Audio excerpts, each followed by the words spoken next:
Salut les amis, c'est Samuel, j'espère que vous allez bien. On se retrouve aujourd'hui pour une nouvelle vidéo. Il s'agit d'une figurine de chez Iron Studio. Il s'agit du personnage de Thor dans le film Endgame. Avant de commencer la vidéo, deux remerciements les amis. Tout d'abord, Marc de chez Figurine Collector qui me permet donc de faire la review de cette figurine. Et un grand merci également à Iron Studio qui désormais rejoint la chaîne en tant que partenaire. Iron Studio devient partenaire de la chaîne, c'est officiel. Vous aurez donc dorénavant pas mal de reviews de la marque. Voilà les amis. Le visuel de la boîte devant reprend le personnage de Thor qui est crayonné, qui est vraiment super joli. J'adore moi ce visuel de Thor avec les longs cheveux, la barbe un petit peu viking. J'ai vraiment hâte également d'avoir la figurine de chez Hot Toys de ce personnage parce qu'il est juste ultra badass. On a la licence, on a le titre de la figurine. BLS Art Scale et donc statuette au 1/10. Sur le côté, on a justement la statuette qui est en plein mouvement, superbe dynamisme. Sur l'arrière également, et encore la même chose sur le côté. Sur le dessus, on a le logo Avengers et le titre de la figurine Thor. Sur le dessus, on a le drapeau brésilien, le petit stickers Figurine Collector, et puis également les warnings habituels. Ce qui nous intéresse, c'est ce qu'il y a à l'intérieur. On est parti tout de suite pour le contenu. Alors, les Iron Studio, comme c'est du 1/10, vous le savez, j'aime bien vous montrer ça en vue close-up. Donc, on est parti sur une vue plus rapprochée. Sur le dessous, j'ai déjà sorti la base. On avait donc hop, cette petite base qui est dans une partie séparée en dessous du polystyrène. Bon, la base est juste sublime, rien à dire. Rocher, super bien peint. Un rocher qui remonte, c'est là-dessus que la figurine va venir se plugger. On a donc une texture qui est superbement bien représentée avec des parties un peu plus brunes, un peu plus grises. Sur le dessous, on retrouvera, comme d'hab, le titre de la licence Avengers Endgame, Thor, Iron Studio. Je vous montre un visuel de près tout à l'heure, de toute façon, comme d'habitude. On met ça de côté. À l'intérieur du polystyrène, on est parti. Ça se présente comme ceci. Donc on a les différents éléments. On regarde tout ce qu'il y a à l'intérieur. Il faut y aller doucement parce qu'il y a pas mal d'éléments. Donc, on a le marteau de Thor avec son petit brassard et puis la partie qui est juste ici en dessous est en cuir. Donc, plutôt pas mal. Tout est en résine.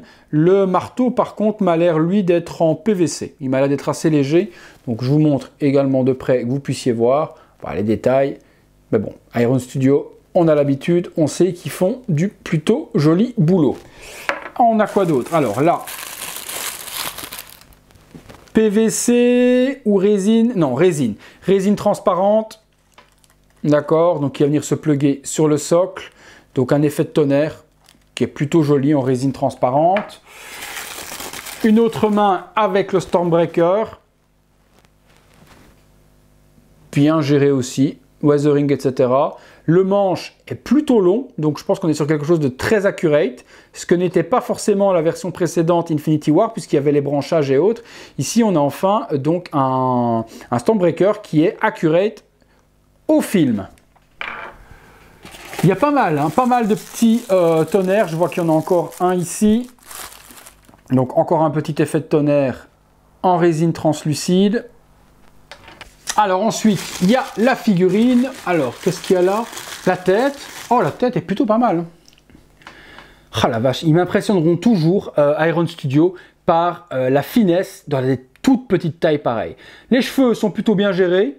Il y a les tresses, c'est plutôt pas mal fait. Je trouve que c'est plutôt bien géré. Le visage est très propre. Ils ont poussé le vis à aller jusqu'à la couleur des yeux. Donc, il y a bien un œil brun et un œil bleu. J'essaye de vous montrer ça de près. Voilà, vous pouvez le voir. Donc, il y a un œil bleu et un œil brun. Non, c'est plutôt pas mal fait. Franchement, je trouve que c'est vraiment hyper génial. Le sculpte est super joli également. Non, ils ont fait un joli truc. Alors, hop, je pose. Le corps est là. Il y a encore des choses à gauche, à droite. Là, qu'est-ce que c'est? Encore un petit truc. Ok, donc il y a... Alors, vous avez la possibilité d'exposer soit avec le marteau ou sans le marteau. Donc, c'est plutôt génial. Vous excusez, j'ai un petit peu de peinture sur les doigts parce que j'ai été faire un petit peu de customisation de figurines. Donc, il y a un peu de peinture qui reste sur mes doigts de ce matin. Voilà, donc on a un bras alternatif si on veut exposer sans Mjolnir. Alors, je regarde s'il y a d'autres trucs. Il n'y a pas l'air. Non, ça m'a l'air d'être complet. Alors, on va assembler tout ça et voir ce que ça donne. Allez, on est parti pour l'assemblage. Je pense qu'il faut à mon avis mettre d'abord les éclairs pour pas trop s'embêter. Ok, il y en a à mon avis encore un ici. Bon, il y a l'air d'y avoir des détrompeurs, je pense pas qu'on puisse se planter dans les éclairs. Ok, bon ben ça va là. Et puis celui-ci, à mon avis, va se mettre avant. Alors je cherche, voilà, celui-là se met avant, et puis celui-ci ici. Ce qui nous donne cet effet-là, c'est plutôt pas mal. L'effet de tonnerre est plutôt joliment fait. La figurine après vient se plugger. J'aime vraiment le corps qu'ils lui ont fait.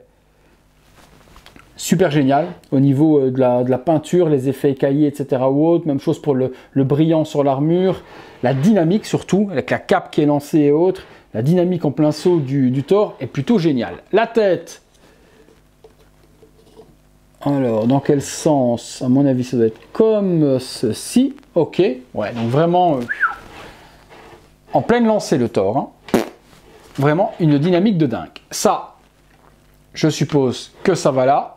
Et puis donc deux possibilités, comme je vous dis. Soit on met Mjolnir, et donc on a la statue en plein mouvement comme ça. Ouais, c'est plutôt pas mal fait. Soit possibilité de retirer Mjolnir et de mettre uniquement le point si on veut Stormbreaker uniquement dans la main. Ouais, c'est joli, franchement c'est joli. C'est joli. J'aime vraiment cette ligne endgame pour la simple et bonne raison que la ligne endgame de chez Iron Studio, on a une dynamique de fou dans les poses des statues. Autant sur la version Infinity War, c'était un petit peu moins dynamique. Ici, la Doctor Strange, celle-ci, la Black Panther, on a vraiment une dynamique de dingue sur les statuettes. C'est vraiment superbement bien fait. J'aurais quand même une préférence avec les deux, de vous à moi, autant avoir Stormbreaker et Mjolnir. Voilà, avoir les deux comme ça, c'est plutôt vraiment pas mal. Ah ben écoutez les amis, on passe tout de suite à la conclusion. Voilà les amis, conclusion de cette statuette de Thor de chez Iron Studio dans la licence Endgame. Bah moi, j'ultra kiffe. Franchement, j'ultra kiffe. La base est plutôt cool. L'effet de tonnerre que l'on a au sol avec le saut est super génial, hyper dynamique. C'est un mélange de résine et de plastique, hein, donc on a vraiment un mélange des deux. La pose en plein saut comme ça est nickel. Possibilité d'exposer avec ou sans Mjolnir avec le bras alternatif. La tête est plutôt superbement bien faite. Si j'avais une critique à faire sur la tête, ce serait les cils. Ils lui ont fait sur le bas. Après, il faut vraiment mettre son nez dessus parce que c'est microscopique à voir, mais ça se voit. Ils lui ont fait des cils vraiment vers le bas, tout petits.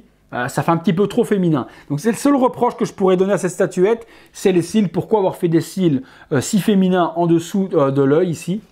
Ça, c'est une très bonne question. Mis à part ça, elle est vraiment, mais vraiment hyper badass, hyper dynamique. Je trouve qu'elle est plutôt jolie. Si la figurine vous intéresse les amis, comme d'habitude dans la description de la vidéo, je vous mets le lien pour vous la procurer le plus rapidement possible. Elle est disponible en France et chez Figurine Collector, donc vous avez le lien pour vous la procurer. Iron Studio comme d'habitude excelle dans le 1/10. Pour ceux qui aiment des statuettes en résine pas trop chères, eh bien c'est chez Iron Studio qu'il faut se diriger parce qu'en 1/10, on arrive à avoir quelque chose qui a quand même un bon rapport qualité-prix par rapport à la taille. Et puis toutes les statuettes Endgame, les unes à côté des autres, font un magnifique diorama. Voilà les amis, si la vidéo vous a plu comme d'hab, je vous invite à me la liker. Vous pouvez vous abonner si ce n'est pas encore fait. Et comme d'hab, vous pouvez également rejoindre les membres soutiens de la chaîne. Vous avez le bouton juste à côté de s'abonner et rejoindre. Je vous laisse aller voir la vidéo pour voir les avantages que vous avez avec cette fonctionnalité que YouTube me permet de vous proposer. Voilà les amis, merci encore à tous pour votre fidélité. On se retrouve très bientôt pour une prochaine vidéo. Encore merci à Figurine Collector et à Iron Studio pour le prêt de la figurine. À bientôt pour une prochaine vidéo. Salut.